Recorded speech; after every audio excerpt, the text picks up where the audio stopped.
right, everybody, welcome back to the Buy My Merch podcast. We are joined right now by the one and only Sabrina Seidman. You want to talk about that? So my full name is Sabrina Seidman, and I didn't want to be called Sabrina because, one, it's taken by successful people, and two, I felt like it sounded kind of like Disney princess, and I wanted something edgier, so I became SEIDS, which is abbreviation of my last name. SEIDS. Abbreviation, and is the last name an acronym for anything? No, we were just talking about acronyms. We were talking about acronyms because you posted something really awesome on Threads, and I might make you read it for all of us. Okay. But you were talking about the fact that you are now feeling like you're almost part of defining this new type of music creator. Yeah.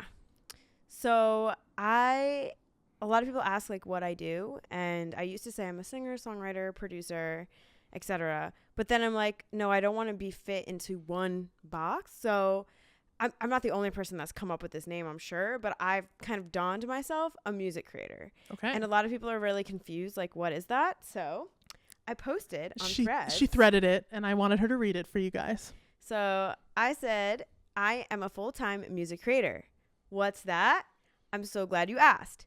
A music creator is not a pro at just one musical talent, but is really good at many music industry skills.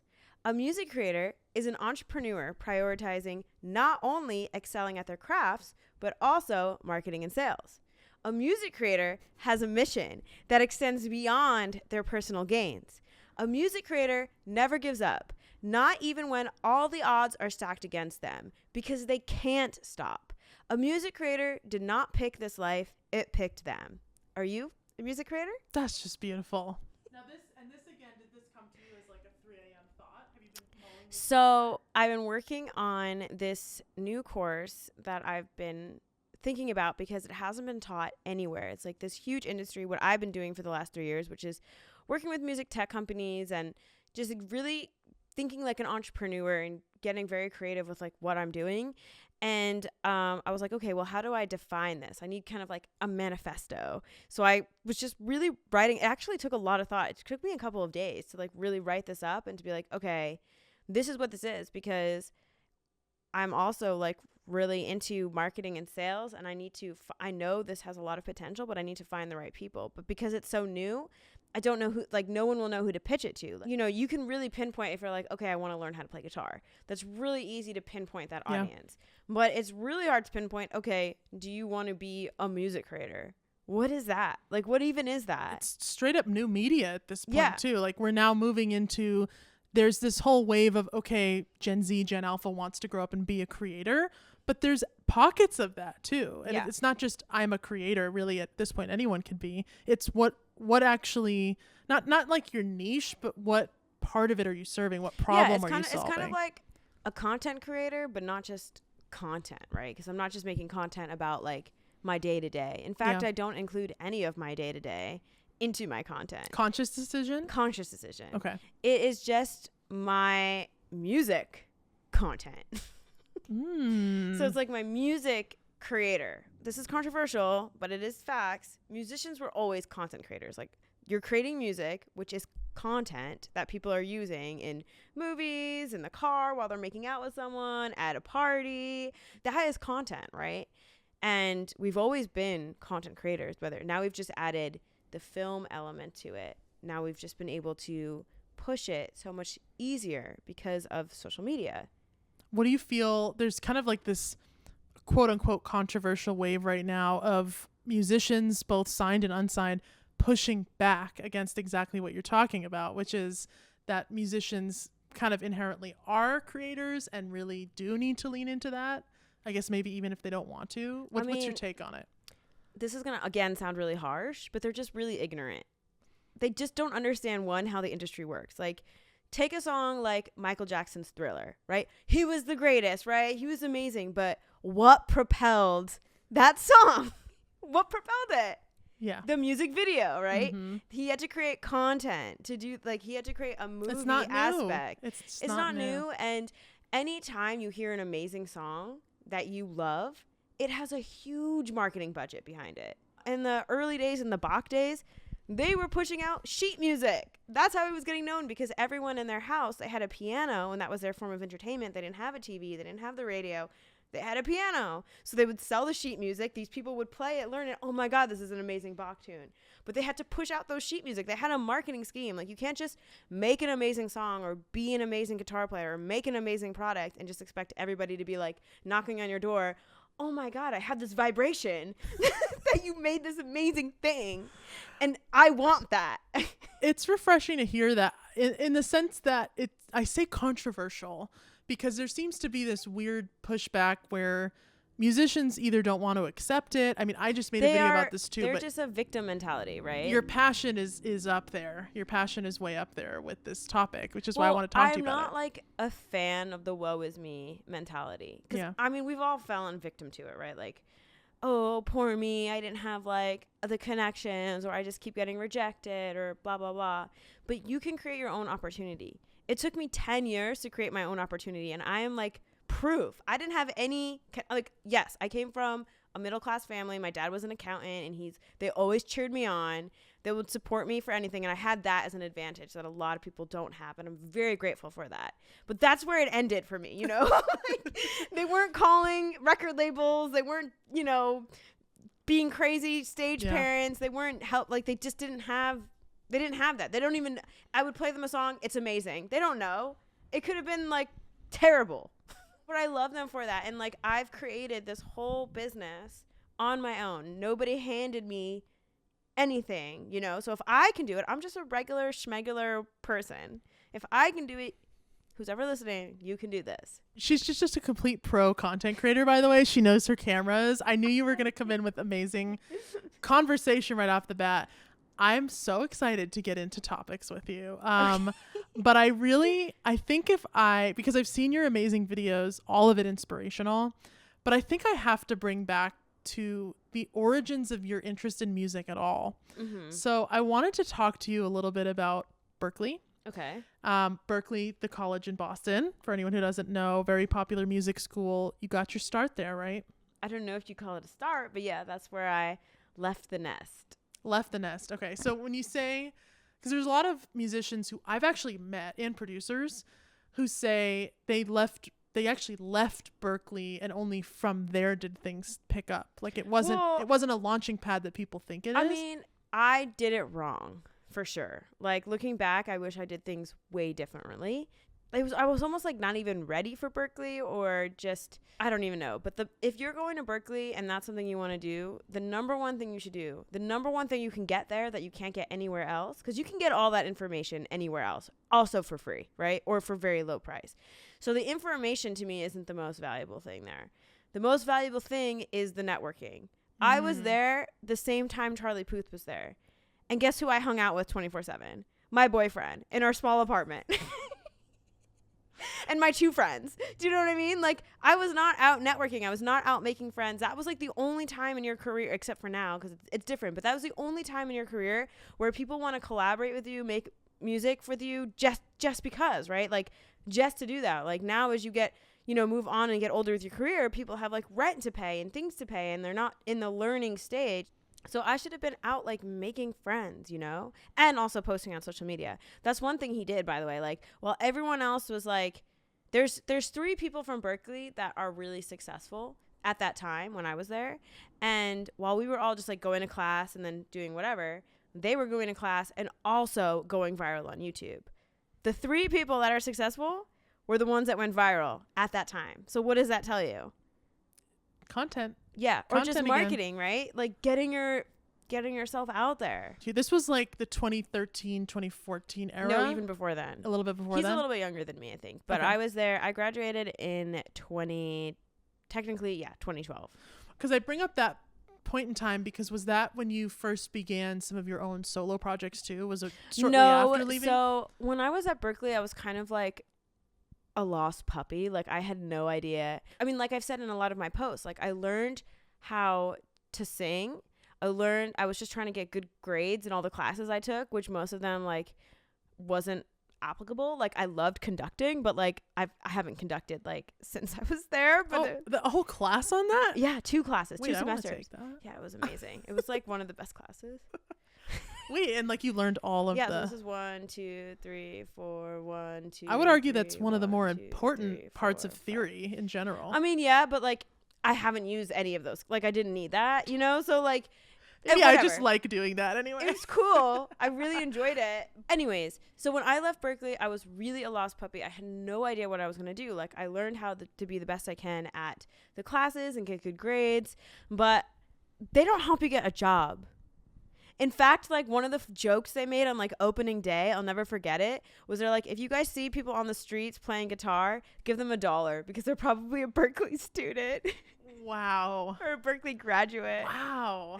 But I mean, maybe things have changed now, but they didn't teach you how to get a job. So I left Berklee. I actually left a semester early and I just wanted to like ignore reality. So I backpacked Europe by myself for 5 months. Cause at that time I was like young. I didn't want to like, I wanted to just like see the world. Like that was the only thing I wanted to do, was see the world and sing. So luckily I got a job singing on a cruise ship. Yeah, you gotta tell me about that. Which I was able to see the world and sing. How do you get a gig like that? Basically, back then what I did was I moved to New York City and I was like, I need to get a job singing, hopefully. And I got a job catering. So I was scrolling around on playbill.com. I don't even know if they post gigs anymore there. Maybe they do. And it was basically from a ship agent. So that's how you get a job. Like you audition with a ship agent and then they'll get you on the ship. So basically what you had to do is you have to send in a self-tape audition tape of you singing like 10 different songs and 30 seconds of each of different songs, because that's involved. They don't want you to be good at just one style. They want you to be able to sing everything, right? Because you're singing the top 40s from the 40s to today, whatever that today was, right? So there I am, just like in my little Brooklyn Bushwick apartment with karaoke tracks, dancing out singing it. And one of the songs I did was Barracuda, and then later on I found out that I got the job because I was singing Barracuda and I sang it in the original key, that they hired me because of that, because I was able to hit those high notes. Barracuda. Yeah. Don't ask me, I can't sing it now. Self-tape for a cruise ship gig. That is not at all what I thought you would have said. Yeah, and do you want to hear the wildest story? Yes. Okay, so when I was leaving Porto, Portugal. Okay, so remember I graduated Berklee early and I backpacked by myself. Mm-hmm. And the last stop was Porto, Portugal. And when I was leaving that airport, I was crying because I was like, how am I going to get a job singing? Like, how am I going to do this? And I moved to New York City, did the self-tape. Guess where I met the ship? Where? Porto, Portugal. Okay. Like 6 months later. Wow. At the same airport I was crying in how I'm going to get a job. 6 months later, I was there for a job. Are early brushes with manifestation here? Yes, I'm deep into manifestation. Okay. And manifestation talk? We can talk like about the TikTok, like the TikTok version of it. Oh. It's like a whole thing. I haven't gotten into that. Wow. Okay. So we're on the cruise ship. So it sounds like you had this ambition pretty quickly to just start making money from music. I mean, I've always been very ambitious and I've always had an extreme amount of audacity. Like even when I just really love to be independent. I had a good childhood, but I hated being a kid. She's ready to go. Yeah, like I just hated being told what to do, what I can buy. I hated that. So I got a job as soon as I could. And I remember my first job I got was from me walking around the neighborhood handing out little flyers to get hired for a babysitter. Aww. And I would go through and like put them in each of the mailbox, and like one neighborhood, like the post office person was just like a dick and went and like collect all of them and saying like, you're not allowed to do that, blah blah blah, and then like handed it back to me. And I'm like a 12-year-old kid, like just turn a blind eye. Wow. This is really interesting though, in the sense that, what did you go to Berklee? What was the focus when you were there? Vocal performance. Okay. It's just interesting because so many go to Berklee and I know their ambition is to sort of be signed as an artist. I'm really hearing from you that you were just interested in getting your feet wet immediately in the industry. Didn't need to be like, I'm an artist yet. I just didn't even know how to be an artist. Like I didn't even know, like I was in bands and I didn't feel like comfortable playing an instrument. So it wasn't going to be like me playing and singing. I was just so, like looking back in that time, I was so lost. And so into the arms of a cruise ship. yeah, I needed a job because my parents thankfully had cut me off. Like, that's the best thing they could have done for me.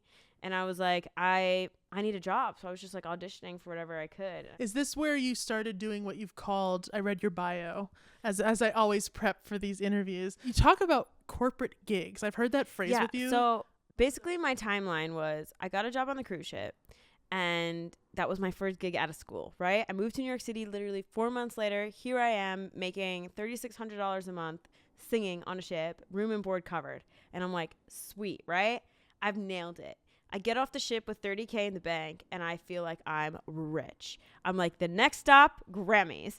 Here she comes, you know? So what did I do? I moved to New York City. I got myself a nice room in a nice neighborhood, and I didn't work. I just made music, started like spamming out blogs, and hired a producer and hired a publicist and bought costumes.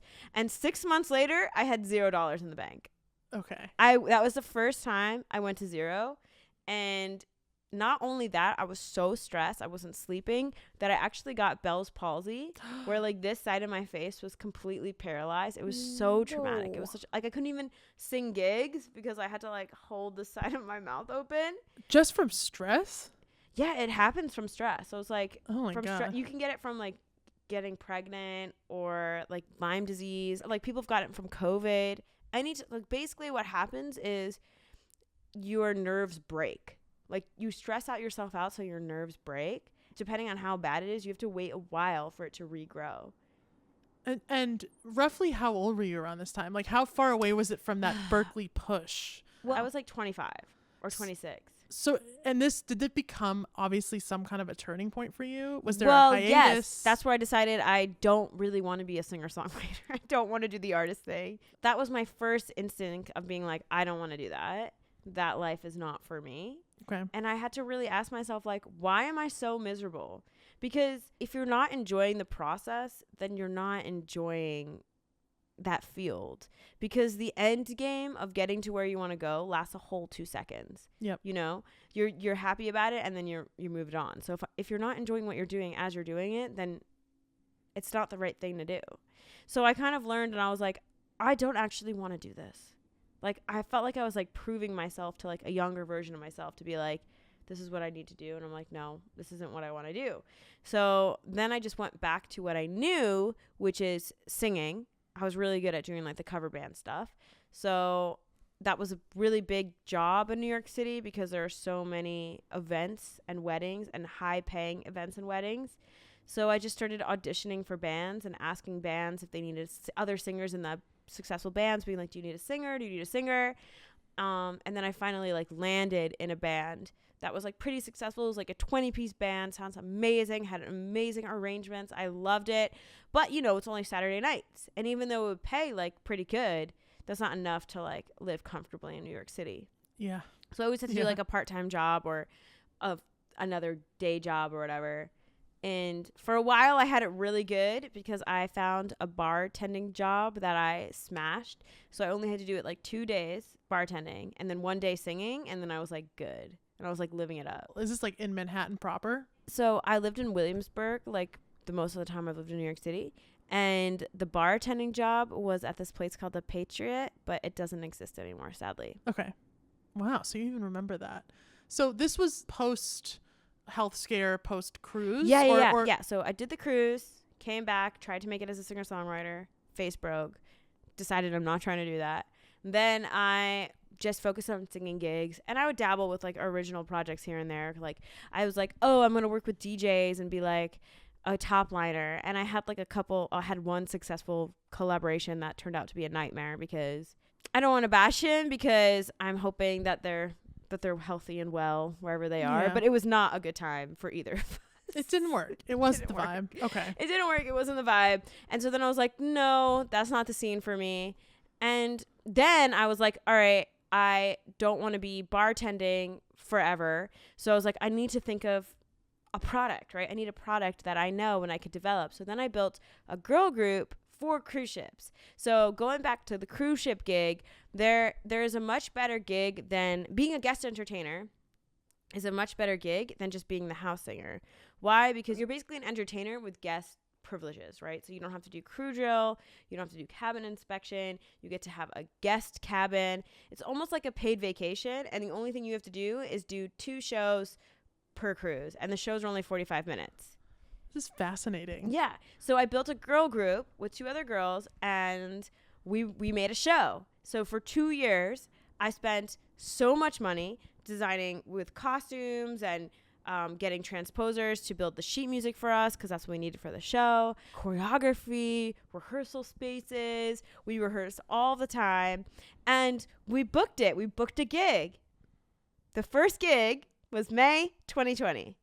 Oh, man. So that was recent. Yeah. I didn't realize that because we met a couple years ago, like 2022. Yeah. And I didn't realize that you were fairly fresh off of this, as in you had been doing it up until that point. Yeah. So, and had intention to continue doing it. Yeah. So basically that happened, and I was devastated. Like, I was gutted. Again, failure. Again. And like, I'm like, who would have thought a worldwide pandemic would ruin my business?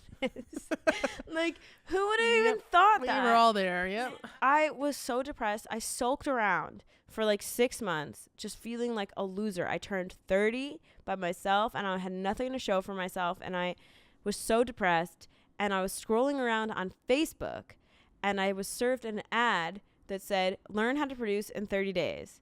And I was like, this is so stupid. How am I going to learn how to produce? I went to Berklee and I didn't learn how to produce.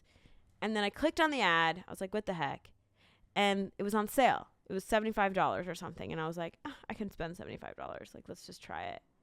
Best decision of my life. That was a life-changing. Do you know who moment. taught that? You remember who taught it? Do we want to do a shout out? His name is Blanks. It was on a site called Learn Monthly. And that is why I could talk about, like, I used to think making courses was so lame, because they can be lame. Like, people are selling stuff they shouldn't be selling. But I know a course changed my life. So if I can make a course that's going to change someone's life, that's worth it for me to look lame to some people. You know, it's something that I had to talk to you about too. There is a really bizarre sort of, I guess, vibe, for lack of better terms, around courses. There's this sort of like energy that if you're part of it, you are scamming, or there's because there are so many scammers. I've taken courses where I'm like, none of this information is new. None of this, it's okay if you make a course and you frame it in your own mythology that's new and exciting. Like, I think that's worth it. But there's so many of them out there that are not that. And there are pyramid schemes. Like, they're not good ones. So it's like kind of puts a bad name for like everyone else. You know, there's something I wanted to ask you too, because we're in Vegas right now. You're in Vegas right now. Was production itself of interest for you, even being in Vegas? No. So the reason I'm in Vegas is because, okay, so the reason was I had lost all my jobs. I've lost everything. I took this course. So now I was going to start selling my vocals. That was what I was going to do. I was like, I'm going to sell vocals to people all over the world. I don't need to live in New York City. I can live anywhere. And my ex-boyfriend was born and raised in New York City, and he was just like desperate to leave. He thought like leaving New York City would solve all of his problems, which, surprise, surprise, did not. I literally told him, I was like, we can go anywhere. I'd go to Idaho. Like, at that point, I was like, I'll go anywhere. I don't care. I was so defeated. I just needed a room, my own room, to make music. Because at that time, I was working in the living room, and that wasn't right for me. So he ended up getting a job in Vegas, and then that's how I ended up here. And then 6 months later, after moving here together, he decides he doesn't like it, and he broke up with me and moved back to New York. Weirdly, again, kind of perfect in that production. And obviously you've grown so much of your audience and your work online, but still production is such a big thing here in Vegas. Has it influenced at all what you're working on? No. Okay. I'm honestly like really an internet person. Like, I can live anywhere, and I view Vegas as my like incubator period. Okay. I definitely don't plan on staying here forever. And I feel like Vegas was a really good opportunity for me to just focus, to just like buckle down and focus, because the only thing in front of you is the work. Yep. That's the only thing that sets me apart from anyone else, is that I did the work and I put in the work. And you just need to be in a place wherever that you can put in the work. And I love Vegas because it's sunny most days, which really helped motivate me. Weather's great. It's super affordable, so I didn't have to stress about paying for things. I could just focus on working, putting in the work. And I didn't know anyone here, so I wasn't really distracted by stuff going on. And I just focused. It was the closest thing for me to like being in the middle of the woods by myself. And I just was like focused because like you really just need to build yourself on the internet. The internet is where everything is happening. There's not like a central hub. Like, yes, it's the Strip, but the Strip really isn't for the locals, Whereas like I feel like New York, there's just so much going on like in your face that it's almost like this subconscious feeling of like no matter what you do, you're not enough. So you can't be in a place of like pure like enlightenment where you can just like silence all of that noise and just focus on like what's in front of you. Yep. And that's Vegas. That's like how that's how I feel here too. Yeah. But it's really cool to hear you vocalize that, because sometimes I think I'm a little crazy or others say the same to me, but I love it here. So we're here now, we're in Vegas, and I want you to talk a little bit about TikTok and or whichever social platform became the turning point for you to say, okay, something's going on here online. It was a combination of learning marketing, really, and having fun on TikTok. So when I moved to Vegas, I didn't have any friends, and I had always been very social. So I was like, what do I do now? So what I did was I was learning how to produce. I started scrolling around on TikTok, and I was like, you know what? It was a very welcoming time for TikTok back then, because like nobody you knew in real life was on TikTok, really. At least nobody I knew was on TikTok then. And it just turned 2021, and I was like, okay, I'm gonna just document my process on TikTok. Like, not even to like get followers or whatever, just to like document it. Like, it's just gonna be a video diary of my process of producing. And only because I was kind of in the end of my relationship, right? Like, we weren't really excited to be around each other, and I was kind of lonely, so I was like, I'm just going to produce and document what I'm making. And as I did it, I kind of learned the skill of creating content.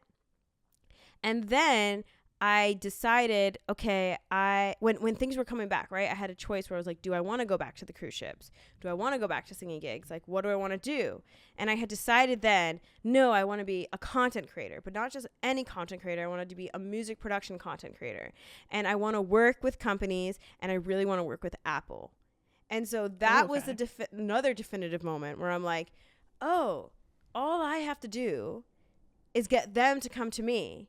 And if I want to get them to come to me, I just have to make great content that they're going to see.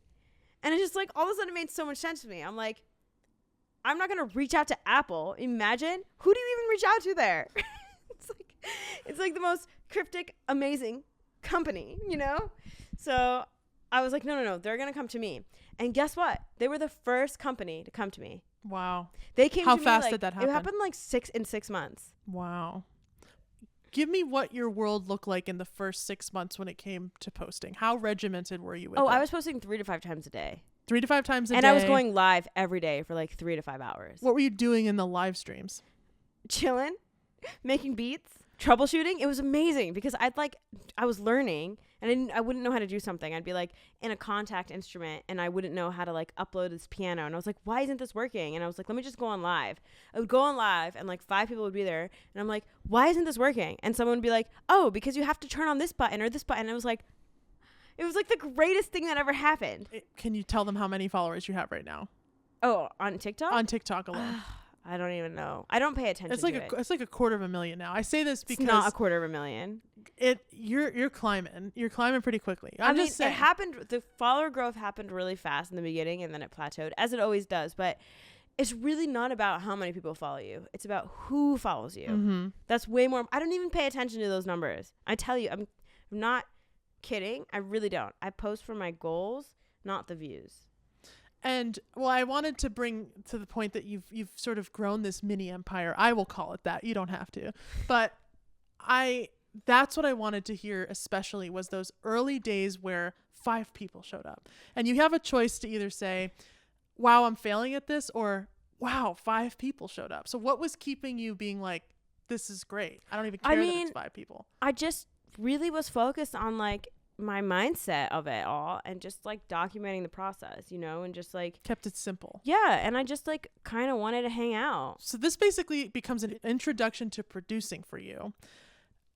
As a woman in an obviously male dominated space like production, which a lot of strides and changes are happening, were you finding in the early days that was a rough journey, or did it feel different for you?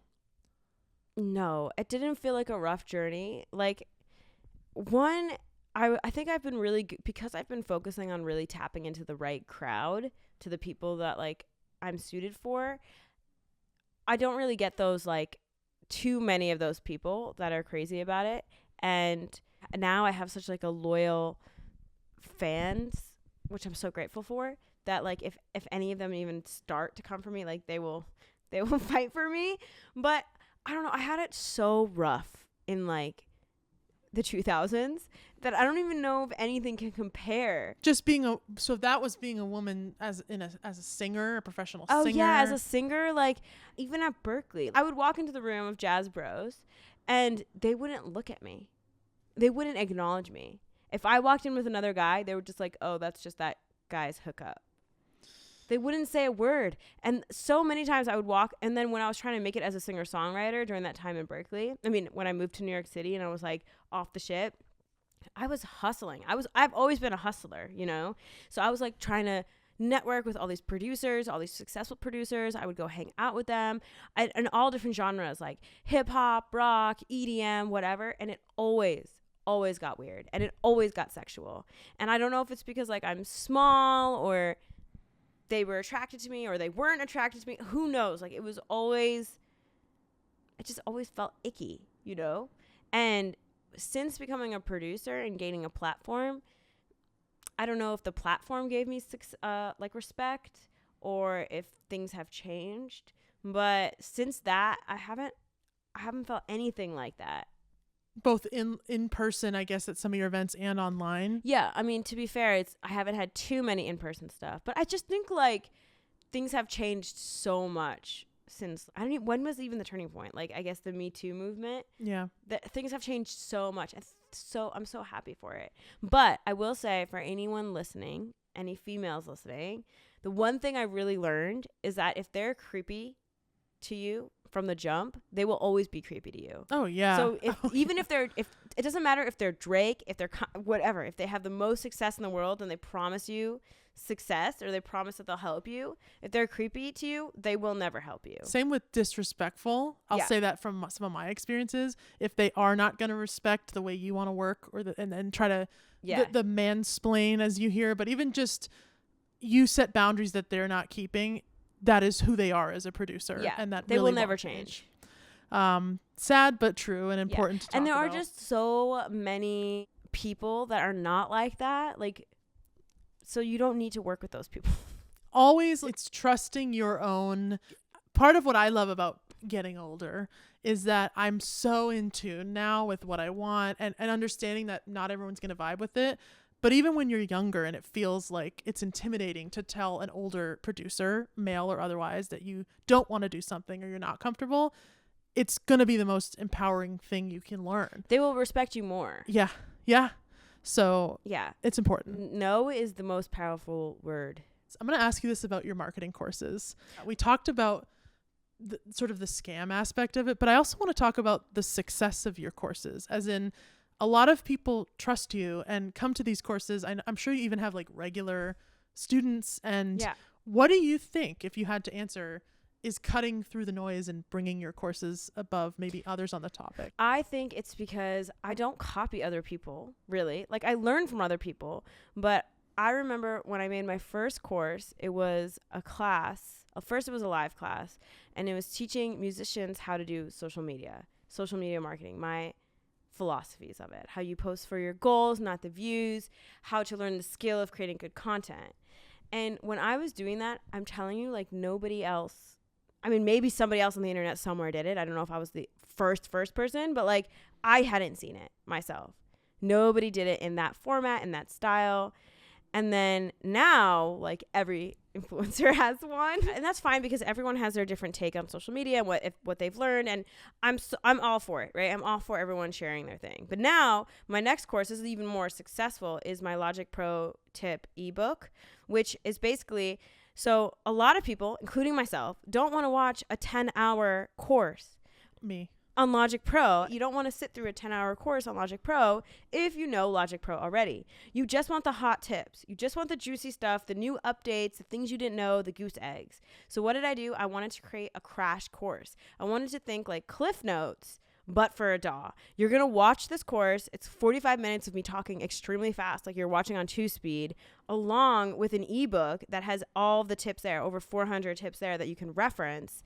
And you are going to learn so many things. You're going to learn things you didn't know, or you're going to remember things that you forgot. And you're going to have that there to reference.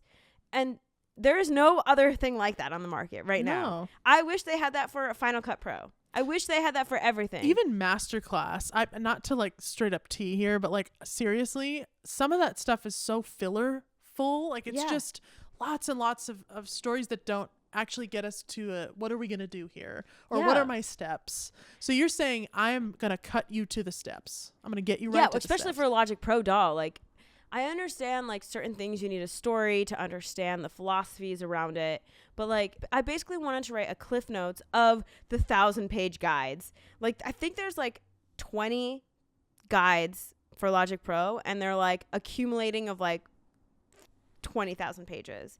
And I read them and I'm like, okay, let me give you a Cliff Notes of the best things, the things that I thought were the coolest. Well, I think what I also love about your production philosophy is that you come from it as a like it's a very non-judgmental standpoint that you come from, which you've maintained, which is because someone like me who I'm very impatient with production, and like there might be so much I want to skip that all the courses seem too intimidating, but the way you come across it is, let's get you started where you need to start then. We're not going to tell you it has to be here or there. Yeah. Where do you want to start? This is what you need to know. Yeah. I think that's the future of courses as well. Like I think. Well, I hope so, and they'll be modeling after me. Well, just kidding. Well, no, I'm just saying that's where this sort of shortened attention span eventually leads us to. When you say things like I'm talking at 2 times speed, that's going to be looked back on as such like a this time period thing to say, but it's going to be everywhere going forward. We live in an age where we can know things, whatever we want to know overnight or like in a second. Why would we want to spend forever getting to the answer? Yeah. Like if I can know anything right now in Google, tell me quickly the thing I need to know so that I can move on to the next. Yeah. I love that philosophy. The other thing that I've been a personal mega fan of with you is you recently started posting more about your daily scheduling, like how you do your days. And I didn't get the chance to tell you before, but there's something you've done that I've adopted recently. Yes, telling her on camera here, but it's true. It's a very genuine moment. I have wanted to get back into songwriting lately, and I had watched your video where you pull out your iPad and you're basically making a little note. I think people can download it. Yeah. Okay, I'll have to link that, but it's something that you can actually download and reference the things that you want to do every day. And it's kind of like, in my mind, I call it the chip away. You're just chipping away at everything you want to do every day without an overwhelming amount. And so I started doing songwriting in that way. So I said, I was like, if SEIDS can do her 30 minutes of production, I can go sit with my guitar for 30 minutes. So I actually called this strategy the MMMM strategy. Okay. And basically what I strive to do is spend 90 minutes per day on 4 of these M's, which is mindset, music, marketing, and money. Mm-hmm. And if you can commit to 90 minutes of each of those M's for like a year, you won't have to worry about, you'll be able to fill all the buckets. All of the buckets of your life will be complete. You'll be healthy. You'll be happy. You'll be successful. You'll be financially free. Now, I have to ask, because there's inevitably some commenter who would say this too. How about the days where you can't feel like you're perfectly getting it done? So we have that intention, but we maybe don't hit That's okay. It's the intention that counts. Is your philosophy reset yourself the next day? Kind of just step back into it? Yeah, literally. Obviously, some days I will spend more areas on other areas, but I try to commit to at least 90 minutes in each of those areas. 90 minutes for music can even just be like listening to music for 90 minutes. Yeah, that's the other thing is when I started this too, I was just doing 30 minutes. Some days I would journal. Some days I'm just playing songs I wrote. Like I'm not even writing anything new.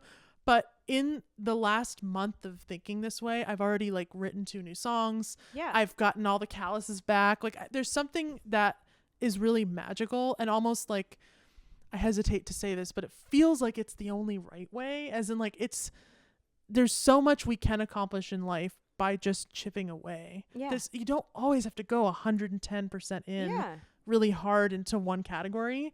And just chip away. Yeah. And that's something that fans can download, right? Yeah, it's a PDF I use. And basically the way I stick to it is by doing time blocking. So I like time block my day. And that helps. And that's all on that Music Creators download. That's a download too. Does content creation now fit in as one of those categories? Yeah, marketing. Okay. So for you, what does a typical week look like for you right now maintaining these channels? It's always different. I just try to focus those 90 minutes on each that stuff, and then I'm good. I like to start my day with the mindset portion, right? So like mindset could be exercising, going on a walk, journaling, meditating, cooking a meal, right? Hanging out with my dog. Like that's the mindset part, right? And then the music part, it just could be listening to music or writing something new or finishing a song or writing some lyrics. And then the marketing part would be making videos, my own videos for my own channels, writing out marketing emails, whatever. And then the money part is like my client work, right? So that's like the content I'm doing for my clients, or like that would be wherever somebody's doing a part-time job or a full-time job, whatever, that would fill in that. Because I've gotten to work with a lot of musicians, and I've seen musicians that missed out on one of those buckets, right? I've seen musicians that spend all of their time making music and they're broke. They are living in severe debt, you know? And I've seen musicians that are spending all of their time in marketing, and they're doing kind of well because they're focusing on marketing and money, but they're not healthy and they're not creative. Mm-hmm. And then they feel like a fraud and they feel like an imposter. And then myself, I've skipped out on the mindset part, right? I've skipped out that part, and then I would get sick and I would get ill. And if you don't have your health, you have nothing, really. Yep. So they're all equally important. And that's why I really was like, okay, if I can focus on these 4 M's, if anybody can commit to these 4 M's for 90 minutes and 90 minutes only, every day you're working, obviously you can have days off, but like, let's say you could commit to that for 5 days a week for a year, I think your life would look radically different. And it's just 90 minutes. Like when you think about how short 90 minutes is, it's like an episode on TV. Like, and it's set a timer too. Yeah. Like that's how my brain works, is that I have to sort of set a timer around it. But it flies if you're like, by the time I finish this, I am done. So even the days you don't want to do it, it's only 90 minutes. So I love that. I absolutely take advantage of that PDF download because I have, and it's working great for me already. So besides creating content for these companies, what are some of the other things that that they might ask you to do? So working with music tech companies is a huge field, and it's great for musicians. And that's why I'm building like a whole course on that specifically, because music colleges should be teaching this as a way for people to make money. Can you give a couple examples of a music tech company in your world? So example of a music tech company is Shure, making microphones, anything to do around music tech. So it could be making DAWs, making plugins, making furniture, making room treatment. Anything that has to do with the music tech industry, which is like $1 billion industry, really. And more so than ever, because now all you need is a computer to be a producer or a DAW. So that's all in music tech. Pretty much what I've noticed is everyone that's working at these companies that I've met with, like the producers, the designers, the content creators, the marketers, they're all musicians. And they're making really good livings getting to talk about music and do music. You know, it's a little bit of a strange loophole. It's not just trying to be Beyonce, but there's so much work you can do that is music. Oh yeah. And this is where you fall into the category of things like sample packs are also sometimes what you can offer. I didn't want to work in-house for a company. I always wanted to work with be a free agent and work with as many companies as possible. I think a lot of people think, oh, I'm just making content, like video content and ads. But no, I've done a lot of music content, actually. I've made a bunch of sample packs for a bunch of different companies. I've made a sample pack with Splice. And that's very creative because I'm writing 8-bar hooks that people are using. So it's like a songwriting, and I'm writing hundreds of them, and they're paying me to do this. And then I did it with BandLab. I've done 2 with BandLab. I've done a few ones that don't have my name on it, because even Logic, every DAW you have has like thousands of samples within it. And so they need that content. Yep. And I've done some with like boutique companies. I've also created some of my own and sold them. Not as much as I should, but like that's also something I have. So there's just a lot that you can do with music tech. And by the way, like a whole thing about how to create samples will be in my music tech course too. I'll be linking all this stuff, by the way. Can I also just ask, because I have heard mixed answers to this question of, why do you personally want to be a free agent, not work for that one tech company with the cushy healthcare? So many reasons. Well, first of all, a music tech company can just drop you at any point, right? Like any job can just drop you, and then you have nothing to show for yourself. You will make way less money working for one company than you will on your own. I like being my own boss. I like being able to tell people, no, that's not what I want to do. Well, it's really interesting, because there's another profound thing you told me. I don't know if it's in one of your courses, but when I was sort of coming back into being an artist and trying to figure out the balance of keeping a day job, and I actually almost said to you, like, you know what, I'm in a place where I kind of do right now want to keep the day job. You gave me this great tip of like, okay, if you're going to do that, then you should treat them like they're a client. Yeah. And if you're a musician, and I know so many musicians, independent ones, got to keep a day job, maybe you have kids or a house or something, you just have to keep it. Maybe you do have to clock in for 8 hours, but what if you still mentally knew it to be that sort of part-time? Sometimes I'll say, like, it's the record label funding what you're doing. Like, yeah. Are these also mindset shifts that you think can help if you have to keep a day job? Yeah. I mean, I think it's really, really important. Whenever I tell people, like, I have all these strategies that I've created, and one of it is called 5 questions to ask yourself from like dreams to reality. And the 5 questions are, what do you want to do? What is your mission statement? Who are the people that support that goal? How are you going to reach them? And how are they going to support you? Right? That's the whole thing that I think you need to do to become a music creator, right? To build your full-time music creator career. And the most important thing is step number 1, right? Because we music people want to do everything all at once, immediately. And that's not possible. And we also change our mind a lot. So step number 1 is so important. You have to do that soul searching. You have to really ask yourself the tough questions, like, what do I want to do? And do I actually want to make money doing this? Or do I just want to do this and not be motivated by money for this product, right? Yeah. And that, if that's where you're at, then yes, you need to keep the day job, because like I told you with the you shouldn't live in poverty. No. Yeah. So yeah, you keep the day job, clock in, clock out, and build your business. And then when the time is right and you have all those 5 questions ready and you can, start making enough money, then you take the leap of faith and you move on. Wow. I feel like I have to ask you like future thinking questions. You're like the oracle of what's coming. I love a lot of your philosophies around this stuff too. I think selfishly, I was like, what could be the question I would ask? I definitely would love for you to share with me, but really the Heads on TV audience, like, what do you think is going to happen here in the next few years with social media and social media presence? We talked about saturation, especially.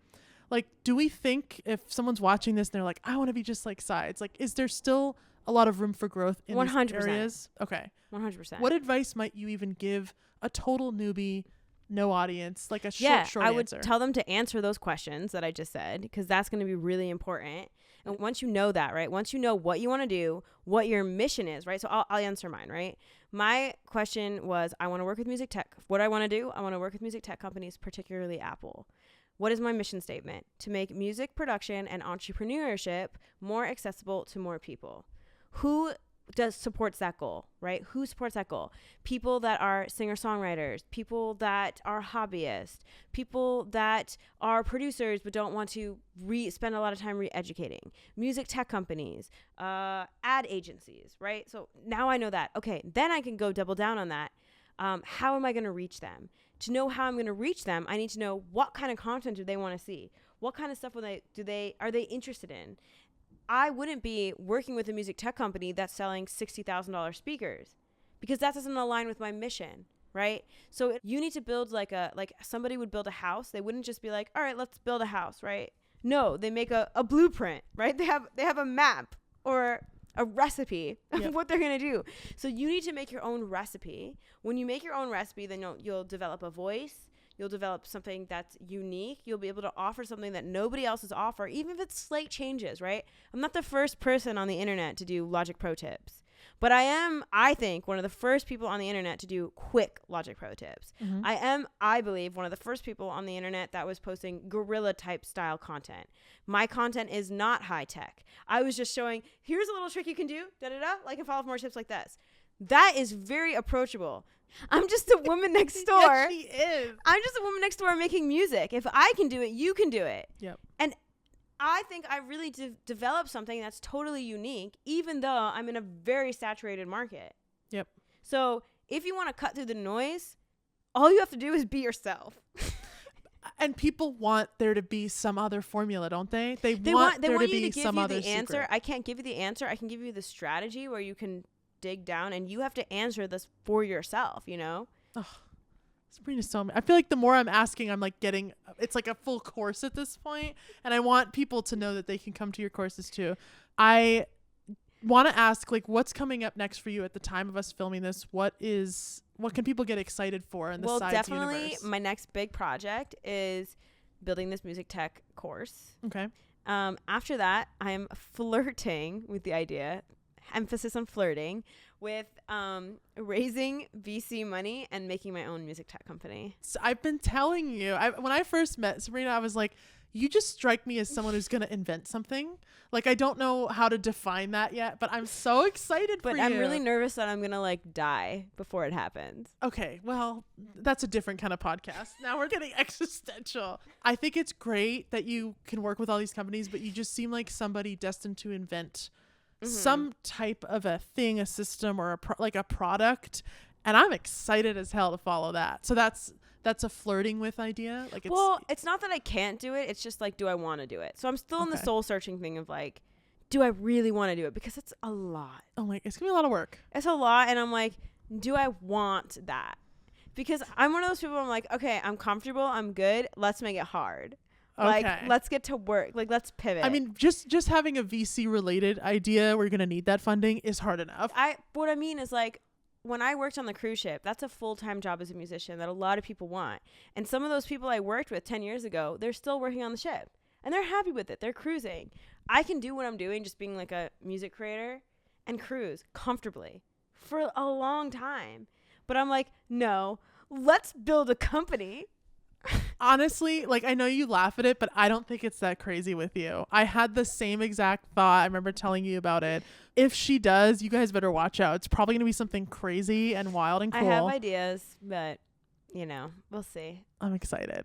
I want to do it with, like, a lot of money. I don't want to do it grassroots. I'm done with the grassroots way. I want to do it with, like... I would expect nothing less from you. It's going to be like a $3 million funded moment. Hopefully 12 million. Oh, she knows the number already. She's got the number 12 now. million. Well, so if anyone's listening and wants to invest, this has been one long pitch for you to fund Sabrina's upcoming new invention, whatever it is. Thank you so much for being on the Buy My Merch podcast. I have wanted you on since I started this podcast. And you know where to find. Is it at SEIDS pretty much everywhere? Pretty much everywhere. SEIDS You can Google me. too. Google. She's on the Googles as well. Thank you for being on the pod. Thanks for having me. Yay! This is the part where they fade it out.